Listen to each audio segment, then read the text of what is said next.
Hello and welcome to the Physiology of Endurance Running podcast. I'm Owain, joined by Dan. How are you doing, Dan? Yeah, beautiful sunny day in South Wales. Yeah, It's been a nice week. Bad. Yeah, how are you doing?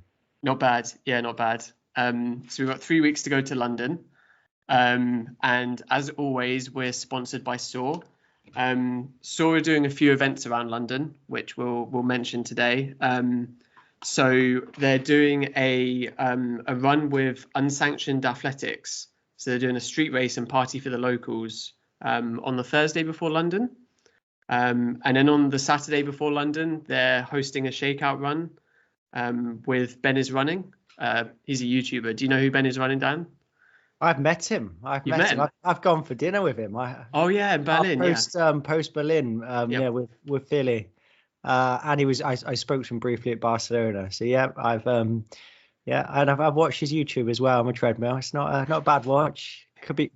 There's worse stuff out there to watch. But yeah, they're doing a shakeout with Ben, and they've got some limited edition London kit. I think there's going to be some coffee there as well. I mean, it can't be a shakeout for London without coffee. So yeah, a few events happening with SOAR, and then as we always say, check out their SOAR marathon shorts. They're what you want for London. Keep an eye on our socials as well, because we might be doing a giveaway for a pair of shorts. But yeah, keep an eye on our socials. We'll have all the details on there. I mean, I say socials, it's pretty much Instagram. Our socials, Instagram, yeah. Our socials empire. But yeah, 3 weeks to go.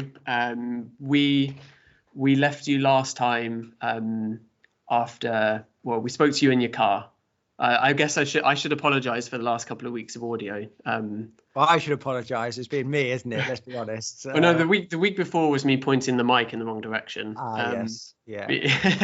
But yeah. So we left you. You're on your way on holiday to Bluestone. Bluestone, yeah. Bluestone. It's like the Welsh Butlins?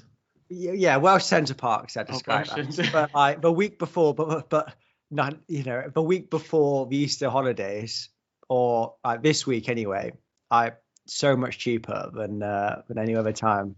So you go to Centre Parks, you'll pay £1,000 for 4 days, whereas I think it was like £180 it was for like 4 nights. So yeah, it was good. Good base for West Wales as well. No, they don't sponsor a podcast, by the way. Just giving you some tips. But yeah, so we had. We were out there Monday to Friday, which was really nice. So a lot of my time was spent cycling around there. But Monday, which is going to be the 31st of March, if I'm not mistaken. Yeah. So got in a ride before we headed off. So an hour 26. On the gravel bike, which was nice. I think we talked about Monday, didn't we, last time? Did we? I saw the physio, didn't I? Yeah, I can't remember if you'd seen the physio, but yeah, you saw the physio just before we spoke. So I got up early, rode a bike, and then on our way over to West Wales, they stopped off in Cardiff and saw the physio, and basically I think we did share, but I'll remind people or update if those didn't listen, but basically didn't think it was a tendinopathy, didn't think it was any ligament damage. They thought it was he thought it was some bruising underneath the patella. It's like the patellofemoral, he just called it patellofemoral, but I think that's like, the femoral is like the femur, right? So the patellofemoral is like the interface of the patella and where it meets the femur, I think. And he called it like a bruising. So I think it's more of I don't know if I've like the cartilage there, like the smooth bit, I've just knocked or something like that. But he basically said, you can ride your bike, keep doing that, keep trying some jogging, but just take it as it comes.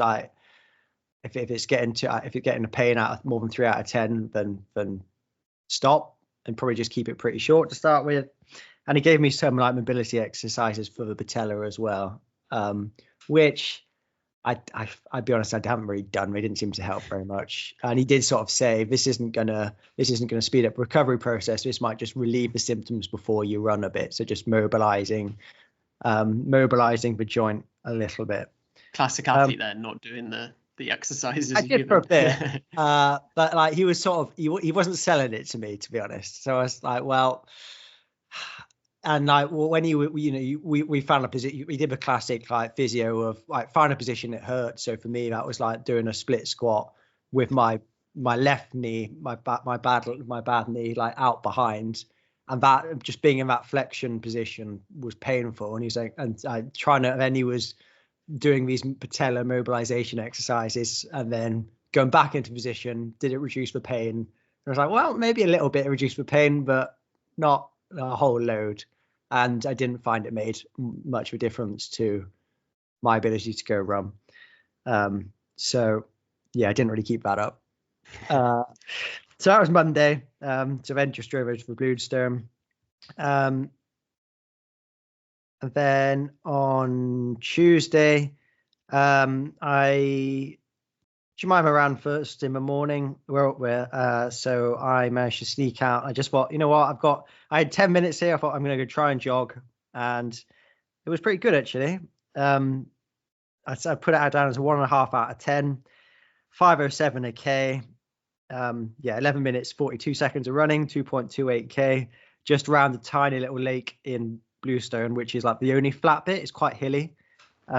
It's all basically in a bowl and more on the side of a hill, but you've got this little lake, which is probably about, I think it was worked out, it was taking me about 1:40 to do a lap. So I did quite a few laps of there just in my 11-minute run. But I was quite pleased with that. 1.5 out of 10. That was quite a lot of progress on the last time I tried to run, which would been on the Sunday, which I just labeled it as knee test fail on Strava, because I did 2k at 5:30k and it felt quite bad.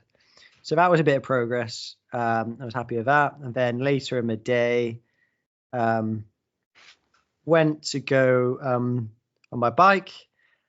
So I'm in Pembrokeshire now, and I had no idea where to go. So I was relying on my Strava just suggesting me routes. And I've done this a couple of times before, and it's been pretty good. But I put in this route, got out of Bluestone, and then it immediately tried to take me down a road, but it wasn't a road. It was like a big metal fence across it. So I had to quickly find another route on Strava, which didn't take me down a dead end. So then found a decent route on my second attempt. So went out, did 1:33. This is on my gravel bike, but on the roads, because I didn't really trust Strava to take me down any good gravel tracks. But my gravel bike is also much newer and more comfortable than my road bike, so it was nice to take that out.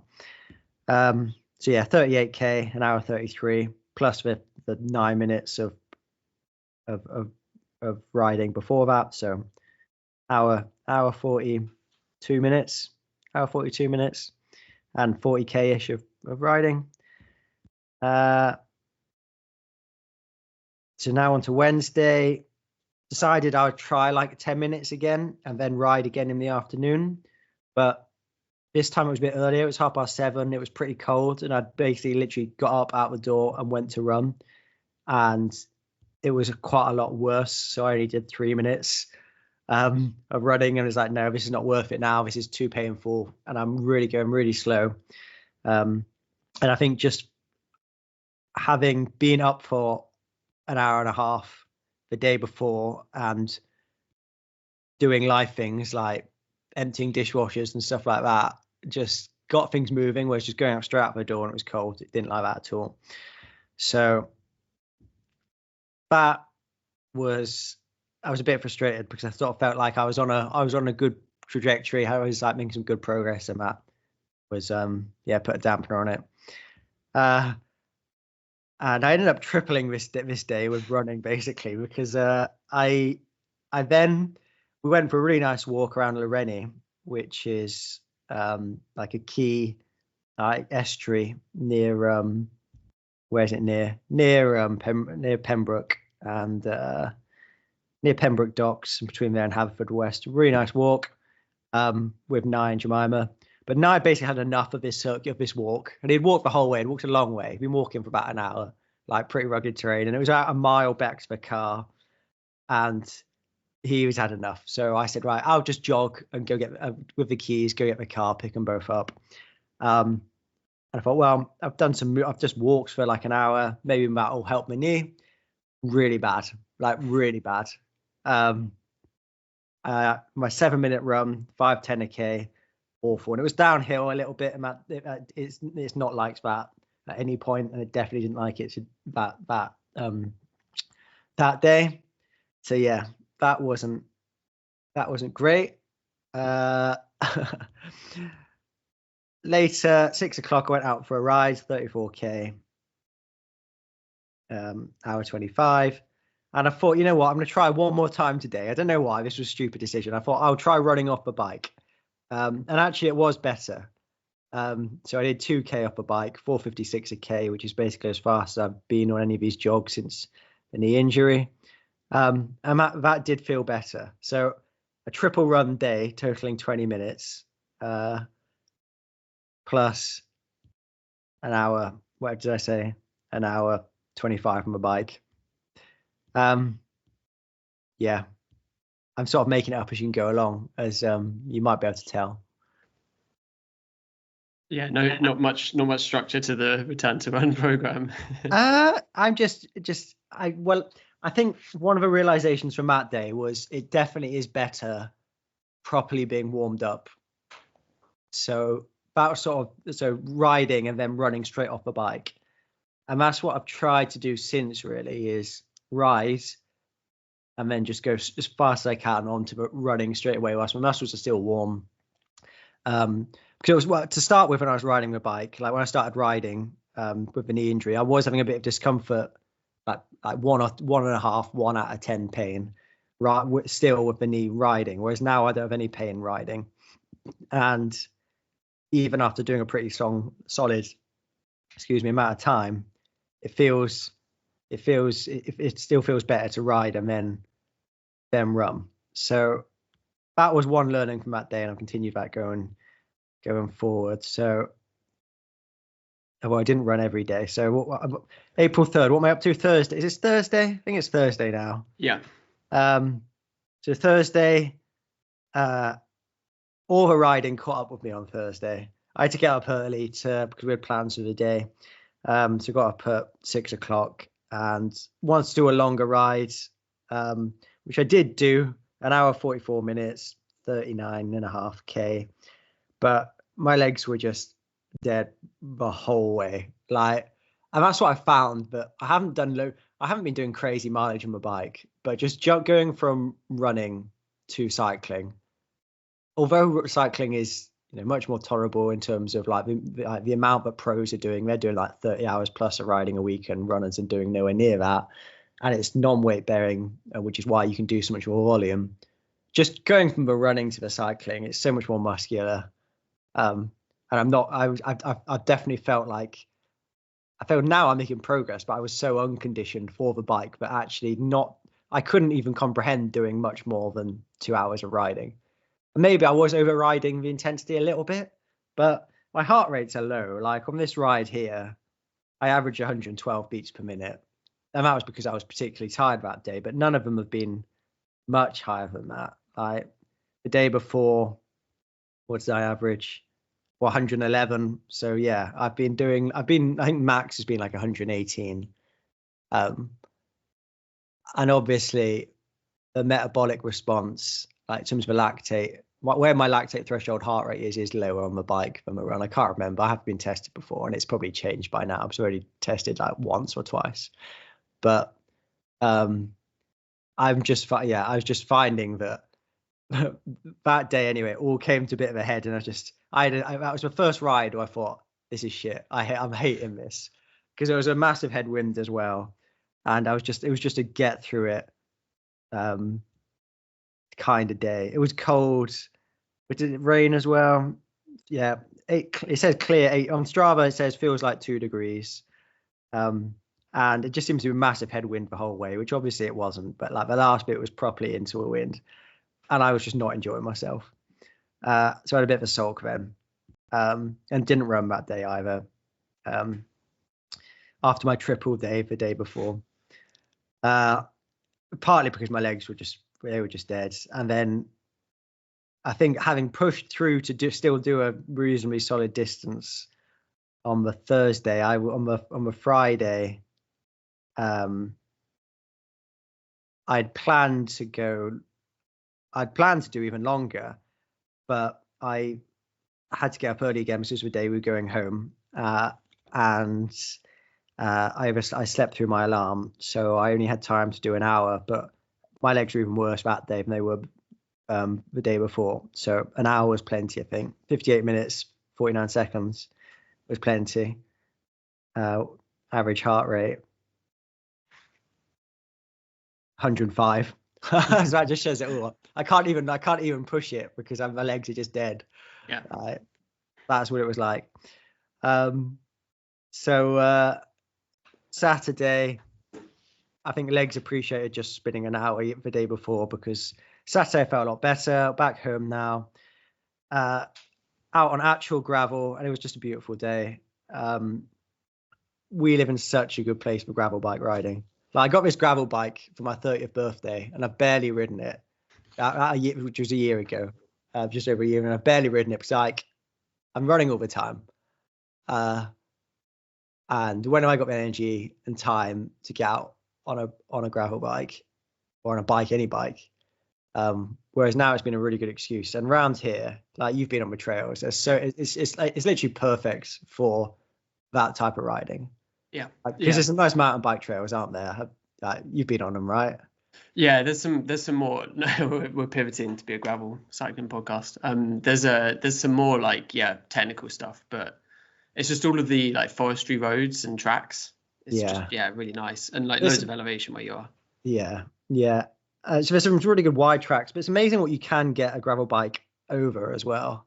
Like, I'm not a I've grown up riding a bike, like mountain biking, and I did a bit of cyclocross, I'm not technically amazing at all by any stretch of imagination, but you can get a gravel bike over quite a lot of stuff. And I have been doing a little bit of single track here and there. But I think one of the things that I've learned with cross training is you've got to do something you enjoy. Like, I would not go and sit on a cross trainer for an hour and a half or a static bike in a gym. If I really had to, I would, but I would hate it. It wouldn't be sustainable. Whereas actually, I've been really enjoying getting out on the gravel bike. It's been fun. So yeah, I really enjoyed my ride on Saturday. Hour and a half, only 24k of riding because there's loads of climbing in there. But it was good fun. And then I ran afterwards. So I did 10 minutes. I went straight off the bike and did 10 minutes. And I'm on my Strava, I've said not pain free, but maybe some progress. So again, like, I was running quite a lot faster here. So I was running 4:29 a k. And yeah, like, it was a manageable pace, like a 2 out of 10, like, not too bad. So then that was for Saturday. And then on Saturday, I'd sort of decided that I was going to, I've sort of been a bit wary of taking loads of anti-inflammatories or anything like that, because my understanding of the literature is that actually you want a bit of an inflammatory response in the acute phase of an injury, because the inflammation is good. We have an inflammatory response because actually it gets loads of our immune cells, our white blood cells, to the site of injury. They help with the repair process. Like, it helps just getting nutrients, all sorts of stuff to the site of injury. But you don't want an inflammatory response to go on forever. And sometimes it's like having loads of swelling around where the pain can be the cause of the pain. So if it's going on for a long time, you probably want to get rid of it. So, also getting a bit desperate and trying to speed things up, I decided that I was going to go pretty heavy on the ibuprofen anti-inflammatory stuff for 24 hours and see if I had a response. So I basically went every 4 hours for 24 hours, minus for sleep, take ibuprofen, so 2 tablets. Always after food, I've learned, because I had dental surgery a year ago and took too much ibuprofen and it just rotted out my stomach. It was horrendous. Like, it's awful. So you don't want to take too much of it. But I was in so much pain. Like, it was absolute agony. So I was much more careful this time, like every 4 hours, but after food. And then I was ibuprofen gelling it as well, pretty much the same every 4 hours. And then I iced it 3 times as well. And that seemed to be quite helpful, because Sunday, didn't have a gravel ride. Really nice day again, beautiful ride, hour and a half, and then straight onto a run. Did 20 minutes, 4:16 a K, so the longest and fastest run I've done. And basically had no pain, I would say. It was uncomfortable, but not painful. And yeah, certainly the best it had been anyway. And I guess what I didn't know at the time was, is it because I've got rid of some inflammation and that's making it less painful, or is it just the fact that I've taken loads of painkillers and so I can't feel it? But definitely, either way, it felt like it was made some progress. And I had some nice comments on my Strava, because I labeled it, "Could London still be on?" Exclamation mark, question mark. And everyone's saying, yeah, come on, we're going to do it. But I'm going to go into Monday, because I think this is where I've made my decision on if I'm going to do London or not. So did another lovely gravel ride this afternoon, Monday, the time of recording. So an hour 44, went straight into a run, did 30 minutes, 4:14 a K. And it was worse from the day before, but still a lot better than it has been. And I sort of decided before I text you, didn't I, before I went out on this run, saying, I think this is going to be the one where I decide, am I going to do London or not? Because, like, if it's great and it's completely pain-free, I think we can give London a go. And if it's really painful, then obviously we're not. I think it's too far out to. There's not enough time for it to get round. And I'd say, annoyingly, it was somewhere right in the middle, in that it was good but not great. And before we started recording, we were having a discussion. What do I think? What does my sounding board Owain think about? Should I or not? And I've basically come to the conclusion that I think it would be a stupid thing to try and do. I want to be able to run for another 30 years plus, so I don't want to completely screw my knee up.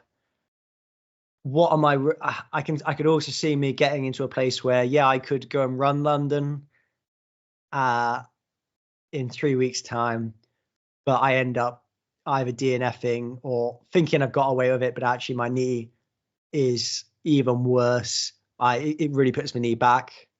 And there's so many other races, you know. London obviously is great, and this year looks especially exciting, but there will be another London next year, and the year after that, and the year after that. Yeah, I mean, the phrase, or the thing you said to me before we jumped on here was, well, before we started recording, was, if you were advising an athlete, you'd probably tell them not to do it, which I think is a pretty. Yeah, it's just trying to step back. That's the thing. It's getting caught up in emotions. We've done a whole podcast series on it. I've got all these people saying, "Oh, you could, just why don't you just give it a go? Why don't you just run it and enjoy the experience?" But I think if I was pain free now, I would go, right. Yeah, fine. I can get to a place where I can get around London and run 2:18, 2:17. And that's a decent time. It's respectable time, considering I'm going to be on the elite start. And I don't think that would cause my knee any issues. But I think actually, I would either have to rush getting back into training properly and put the knee at risk, or I would have to be really conservative, or I take the approach of being really conservative with the knee, and then not having any idea how it's going to cope with London, and probably and could well end up DNFing. And I really don't want to do that. I would much prefer just to. I was saying I was just saying, wasn't I? That I sort of now that it's getting there and I'm seeing progress, I just don't want to jeopardize that. Like, it's been a bit of time now, and I don't like not being able to train. I would just like to see some, like, continue that momentum of it getting better, like week on week. And the main way I could jeopardize that progress would be going to do run London Marathon. Yeah. Yeah, there's some, I guess also there's like just removing that sort of emotional, like probably turmoil. Like, I mean, like, you know, when you're ill or you're injured and you're just thinking about it all the time, it's just really draining.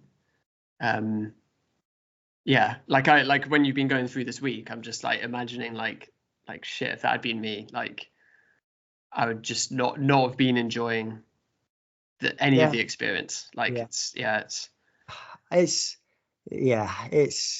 I've not found it too stressful, to be honest. I thought it would take more of a toll on me than it has, but I think it's helped. We've been I'm always busy, but like we've been away on holiday doing nice things, and I've like I said, I've been enjoying getting out on the gravel bike, and because I've been making progress, just not progress fast enough. It's felt like I'm getting somewhere, but yeah, the other like course of action I could take was give it another week, but I feel that like is another week going to make a difference?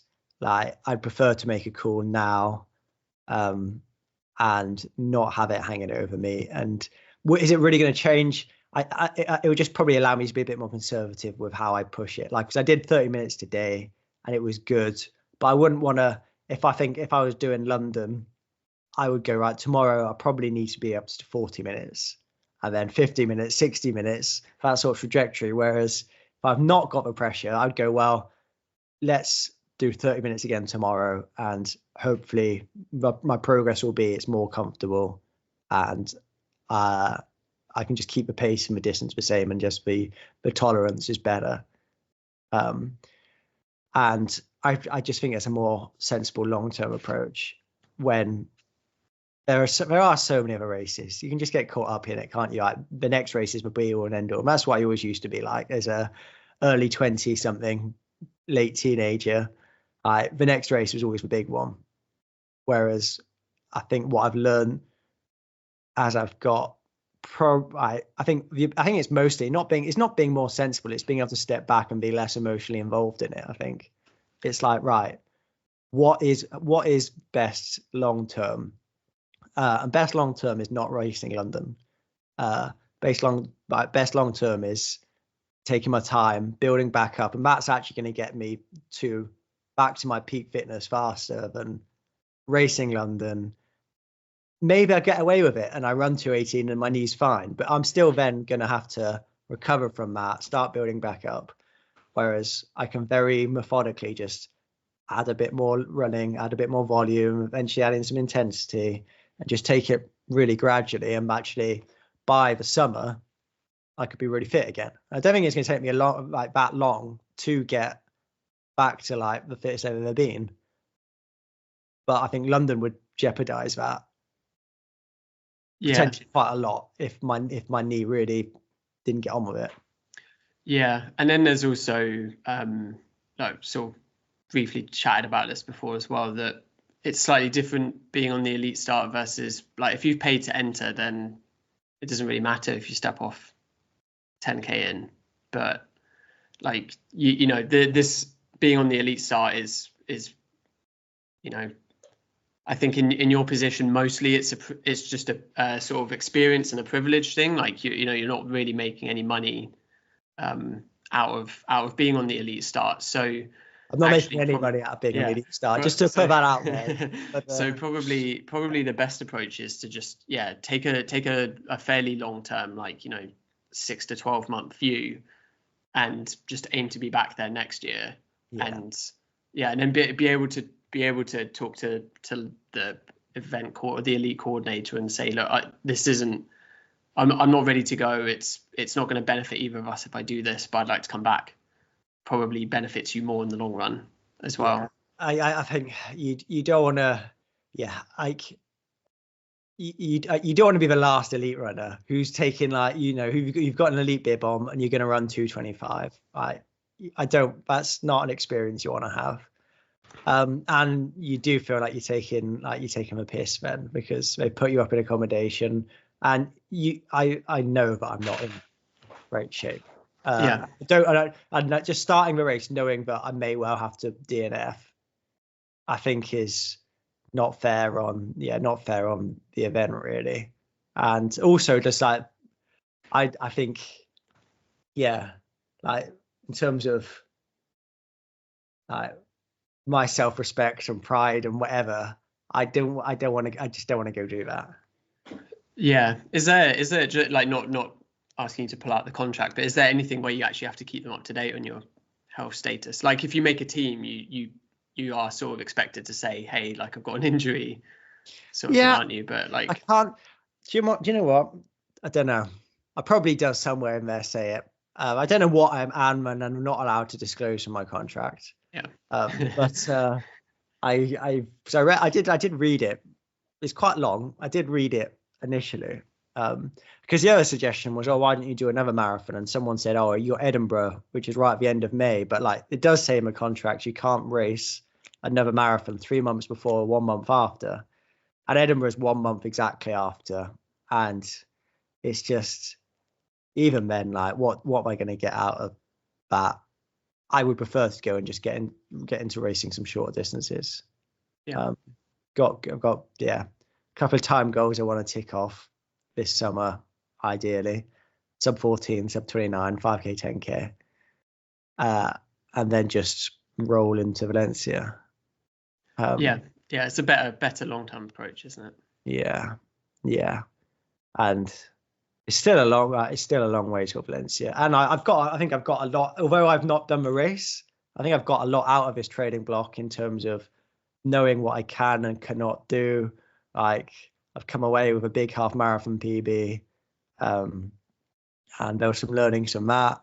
So I think I've learned quite a lot from this block. And I probably should have thought about that before we start recording. But I think. And the S&C's gone well. Like and that's another thing to keep building.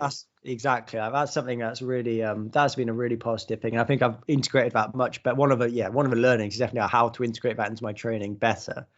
And I do feel that it complemented the training rather than just took away from it. And I was definitely fitter than before Valencia, just objectively from the sessions, because I do it in such a controlled environment. You just know, right? Am I going faster for the same lactate heart rate RPE? Yes, I'm fitter then.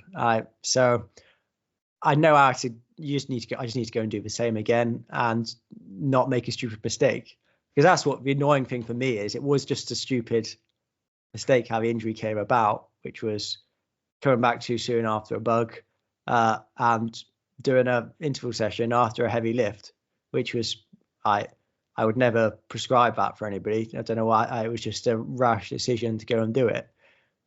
It's not like I made a massive mistake in my the training load or like the types of training I was doing. But so I feel like I do know how to get myself fit, which is good. But thanks for everybody for listening and for your support, especially in the last couple of weeks, because it's been needed. Has been mentally a bit taxing. Unfortunately, we're gonna 2 for 3 out of Road 2 series have gone well, but it was always going to happen that one didn't quite go to plan. But never mind.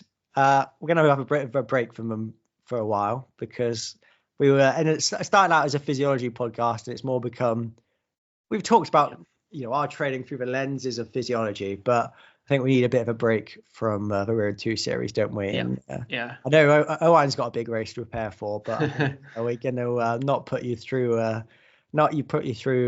the grilling, weekly grilling for not put people through listening to me just doing easy running. Yeah. Every day. Yeah, but no, I think we said at the start of this series, we're like, after this we're having a break. Yeah, we'll wait until one of us has an interesting race again coming up. But yeah, no, I guess thanks. I've seen the support on your Strava as well. There's been a few Instagram messages, so it's been, I'm sure helpful, as helpful as it can be, because probably not the best. No, it's never going to be the best feeling when you finish a run and you're just thinking, shit, this isn't feeling right. And I think also maybe just one other thing to, like you were saying just before we jumped on, like, you just can't imagine running like this past weekend was, well, my Strava was full of people running like over 20 miles. Some of them more misguided than others maybe, but yeah, like, that probably would have been what you were doing yesterday, would have been 22, 23 miles of running, and I don't think you could like fathom that at all at the moment. I don't think you could fathom 10 miles at the moment, so just the thought of, well, I think it's just certainly doing the intensity. I just don't feel like, I feel like I'm not pushing my need too far. I think it's within its limits with what I have done, like today, like 30 minutes at 4:14 a K, but I couldn't imagine doing 30 minutes at 3:14 a K. Yeah. Couldn't imagine doing a 5-minute rep at 3:14 a K, and it me tolerating that. Like, it feels like that's just so far out of, so far away at the minute, but in 3 weeks, it's not going to be there. Certainly not doing 42K at 3:09 a K, which is PB pace. If I could go run 1K at that pace now, I think my knee would explode. It wouldn't explode, but it would not like it. Yeah. So I think it's makes sense. As frustrating as it is. Yeah, it's frustrating, but I think you've just got to accept it, haven't you, and go, right, that's what it is. What's the best course of action to get back on track? Right, let's do that. Because it would be really good fun to go run London, but I think even just being in the elite athlete hotel, I'd feel a bit like an imposter there, thinking, right, I'm gonna go and try and run 2:18, 2:19 here, best case scenario, when the women's race is going to be 1 in 2, could be 1 in 2:09, couldn't it? And I would be so far off the rest of the elite men, but it would be just, I'd feel like I wouldn't belong there, and don't want to go through that. So shame, but never mind, we move on. Next year. One day I will have a good race at London, but it's not this year. Not this year.